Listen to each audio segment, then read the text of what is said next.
Hello everyone, text function ကနေပြပြနေကြိုဆိုလိုက်ပါရယ်ဒီနေ့ဗီဒီယိုလေးမှာတော့ WordPress Divi မှာ anchor link ကိုဘယ်လိုအသုံးပြုရမလဲဆိုတာကိုပြပြပေးသွားမှာပဲဖြစ်ပါတယ်ပထမဆုံးအနေနဲ့ anchor link ကဘာလဲဆိုတာကိုပြပြပေးချင်ပါတယ် anchor link ကိုအသုံးပြုခြင်းက page တစ်ခုထဲမှာရှိနေတဲ့ link ကိုဒီ page ထဲကတခြားတစ်နေရာကိုရအောင်ပို့ပေးနိုင်တဲ့နည်းလမ်းတစ်ခုပဲဖြစ်ပါတယ်ဒီဗီဒီယိုလေးမှာတော့ anchor link ကိုအသုံးပြုတဲ့နည်းလမ်း၃မျိုးကိုပြပြပေးသွားမှာပဲဖြစ်ပါတယ်ပထမဆုံးတစ်ခုကတော့ anchor link ကိုသုံးပြီးတော့ one page landing page style လိုမျိုး menu ထဲက links တစ်ခုကိုနှိပ်လိုက်တာနဲ့ anchor link ချိန်ထားတဲ့နေရာကိုသွားအောင်ပြုလုပ်မှာပဲဖြစ်ပါတယ်ဒုတိယတစ်ခုကတော့ဒီ page profile ထဲက button လေးတစ်ခုကိုနှိပ်လိုက်တာနဲ့တခြား page တစ်ခုကိုရောက်မသွားဘဲနဲ့ဒီ page ထဲမှာရှိနေတဲ့ anchor link ချိန်ထားတဲ့နေရာတစ်ခုကိုပဲသွားအောင်ပြုလုပ်ပေးမှာဖြစ်ပါတယ်နောက်ဆုံးတစ်ခုအနေနဲ့ကတော့ page တစ်ခုမှာရှိနေတဲ့ link တစ်ခုကနေပြီးတော့တခြား page တစ်ခုမှာရှိနေတဲ့ anchor link ချိန်ထားတဲ့နေရာကိုသွားအောင်ပြုလုပ်မှာပဲဖြစ်ပါတယ်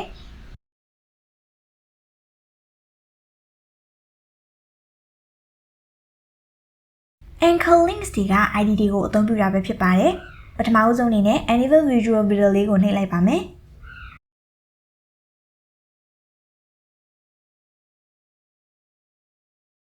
ပထမဆုံး anchor link design ကိုလုပ်ဖို့အတွက် link ကိုနှိပ်လိုက်ရင်ရောက်သွားမယ့်နေရာမှာ anchor link ID ကိုထည့်ပါမယ်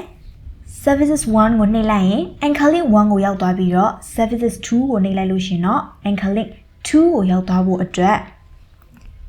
anchor link 1ရဲ့ session ရဲ့ setting တွေက advanced tab တွေက class ID ထဲမှာ anchor 1ဆိုပြီးတော့ထည့်ပါမယ်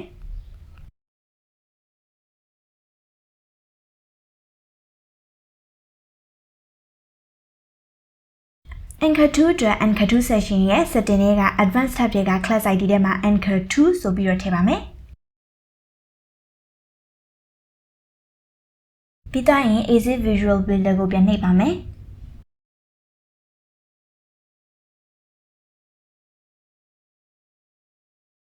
ပြီးတော့ရင်တော့ admin dashboard ရဲ့ menu နေရာကိုသွားပါမယ် menu ထဲက services 1ရဲ့ link ထည့်ရမယ့်နေရာမှာ #anchor1 ဆိုပြီးတော့ထည့်လိုက်ပါမယ်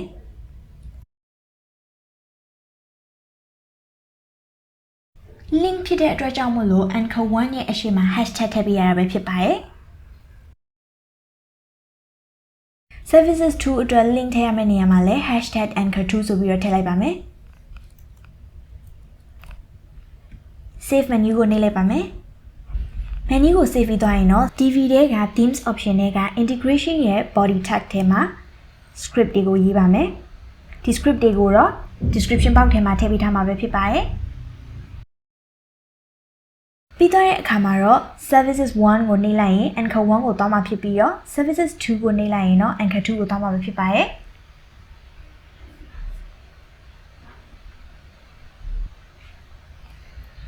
ဒုတိယ anchor link design ကတော့ဒီ profile section ထဲမှာရှိနေတဲ့ button လေးကိုနှိပ်လိုက်မယ်ဆိုလို့ရှိရင်အောက်မှာရှိနေတဲ့ anchor link section 3ကိုသွားအောင်ပြုလုပ်ရမှာပဲဖြစ်ပါတယ်။ဒါကြောင့်မို့လို့ anchor 3 section ရဲ့ setting တွေက advanced tab တွေက class ID ထဲမှာ anchor 3ဆိုပြီးတော့ထည့်လိုက်ပါမယ်။ပြီးတော့ရင်တော့ button ရဲ့ link နေရာမှာ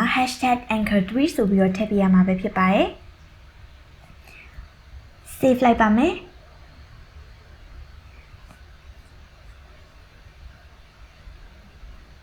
easy visual builder ကိုပြန်ပြီးတော့နှိပ်လိုက်ပါမယ်နောက်ဆုံးမှာတော့ go to anchor 3ဆိုတဲ့ button လေးကိုနှိပ်လိုက်လို့ရှိရင် anchor 3 session စီကိုရောက်သွားမှာပဲဖြစ်ပါတယ်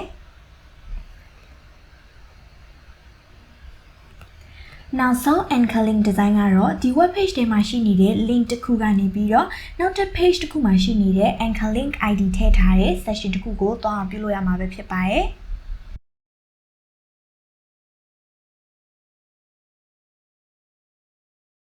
ဒါကြောင့်မို့လို့တခြား page တစ်ခုမှာရှိနေတဲ့ session တစ်ခုမှာ anchor link ID ကို anchor 4ဆိုပြီးတော့ထည့်လိုက်ပါမယ်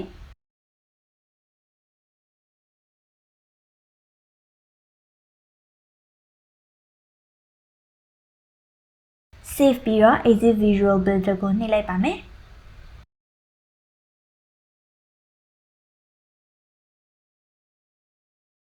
ပြီးတော့ရင်တော့ပထမ page မှာရှိနေတဲ့ anchor link နေရာမှာ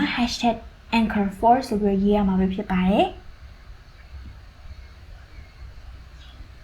ဒီနေရာမှာတော့ပထမ page ကနေပြီးတော့ဒုတိယ page တစ်ခုကိုညွှန်းရမှာဖြစ်တဲ့အတွက် link ရဲ့အရှိမဒ ဒုတိယ page link အပြည့်အစုံကိုရေးပြီးမှ #anchor4 ဆိုပြီးတော့ရေးရမှာပဲဖြစ်ပါတယ်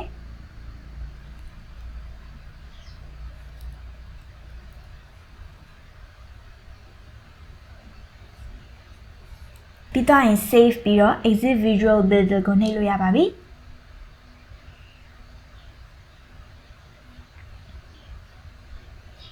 နောက်ဆုံး result ကိုကြည့်လိုက်တဲ့အခါမှာ go to anchor4 ဆိုတဲ့ link ကိုနှိပ်လိုက်လို့ရှိရင်တခြား page တစ်ခုမှာရှိနေတဲ့ anchor link ID ထည့်ထားတဲ့ section တစ်ခုကိုရောက်သွားမှာပဲဖြစ်ပါတယ်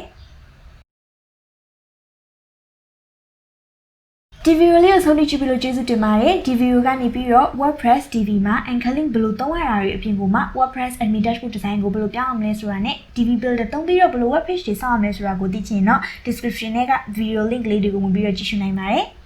ဒီ channel လေးကနေပြီးတော့ web development နဲ့ပတ်သက်တဲ့အရာတွေ UI UX နဲ့ပတ်သက်တဲ့အရာတွေကိုဆက်လက်ပြီးတော့တင်ဆက်ပေးနေမှာမို့ channel လေးကို subscribe လုပ်ခဲ့ဖို့မမေ့ပါနဲ့နောက်ဗီဒီယိုတွေမှာပြန်တွေ့ရအောင် bye bye